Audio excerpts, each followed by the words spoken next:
नमस्कार दोस्तों, स्वागत है आप सभी लोगों का Sonu study classes YouTube channel में। दोस्तों मैं आप लोग को NCERT book class 9 Sanskrit chapter 6 Paramhansa Ramakrishna Ramakrishna Paramhansa Sanskrit खंड पर प्रश्न उत्तर मैं आप लोगों को इस वीडियो में बताऊंगा। पाठ्य परिचय। प्रस्तुत पाठ में स्वामी रामकृष्ण परमहंस का आदर्श जीवन और उनके अनुभवों का वर्णन है।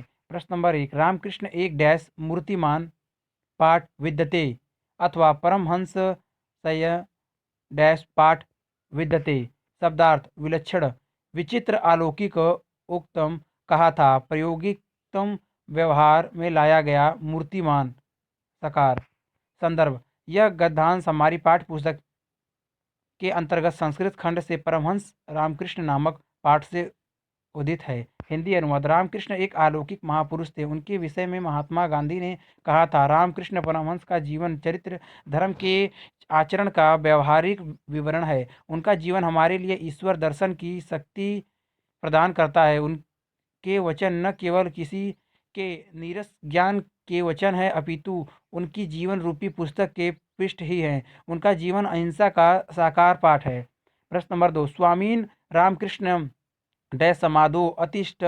शब्दार्थ वगेशु बंगाल प्रदेश में विस्तावते ईस्वी सन में पितरु माता च पिता च माता पिता सहजा नैसंगिक स्वाभाविक निष्ठा विश्वास आराधना अवसरे आराधना प्लस अवरे अवसरे ईश्वर की आराधना के समय समाधो समाधि में। संदर्भ पूर्वतः। हिंदी अनुवाद। स्वामी रामकृष्ण का जन्म बंगाल में हुगली प्रदेश के कामारपुरक नामक स्थान में 1836 ईस्वी सन में हुआ था। उनके माता पिता अत्यंत धार्मिक विचार के थे। बचपन से ही रामकृष्ण ने अपने अद्भुत चरित्र को प्रदर्शित किया। उसी समय उनकी ईश्वर से स्वाभाविक आस्था हो गई।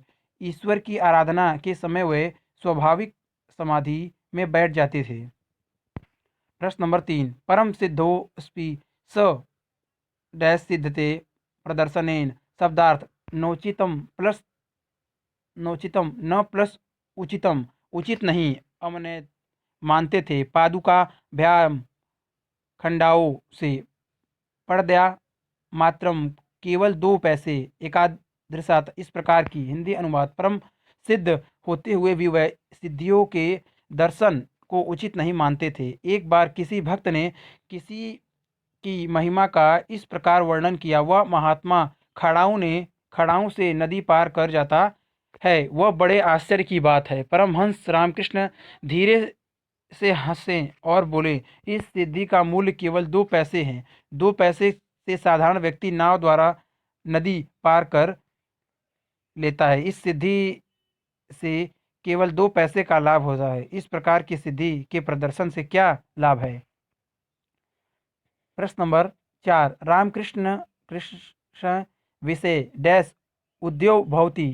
शब्दार्थ निरंतर संलग्न निमज्जिता डूबे हुए निष्क्रमी तुम आकुला बाहर आने के लिए व्याकुल मृत्युक्ते मेरे लिए अपेक्षित आवश्यक है। सुख प्रदान सुखों को प्रदान करने वाली चेत यति साधे तुम साधन करने में वह बहुत से। हिंदी अनुवाद।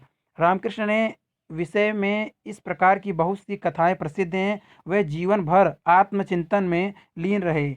इस विषय में उनके अनेक अनुभव संसार में प्रसिद्ध हैं। उन्हीं के शब्दों में उनके आध्यात्मिक अनुभव इस प्रकार वर्णित है। नंबर 1, जल में डूबे हुए प्राण जिस प्रकार बाहर निकलने के लिए व्याकुल होते हैं, उसी प्रकार यदि लोग ईश्वर दर्शन के लिए भी उत्सुक होवें, तब उनका ईश्वर का दर्शन हो सकता है।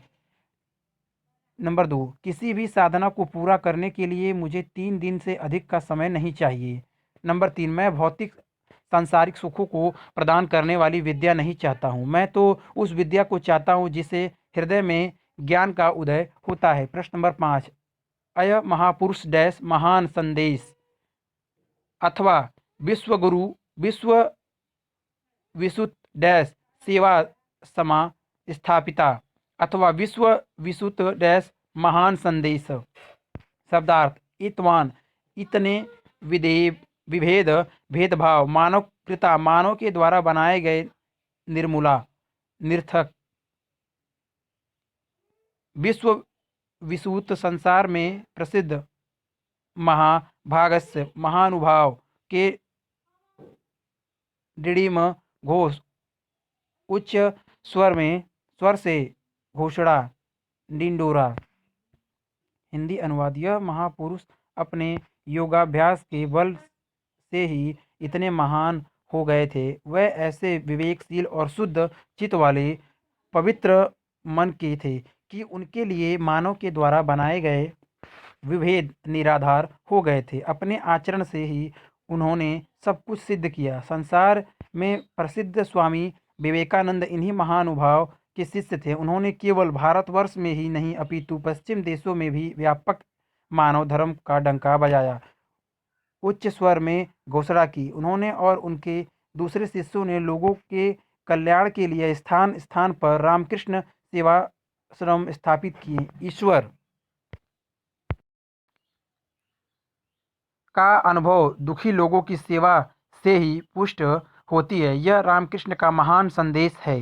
अगर वीडियो अच्छी लगी तो वीडियो को लाइक करें, शेयर करें, कमेंट करें और नेक्स्ट वीडियो के लिए चैनल को सब्सक्राइब जरूर करें। Thank you for watching.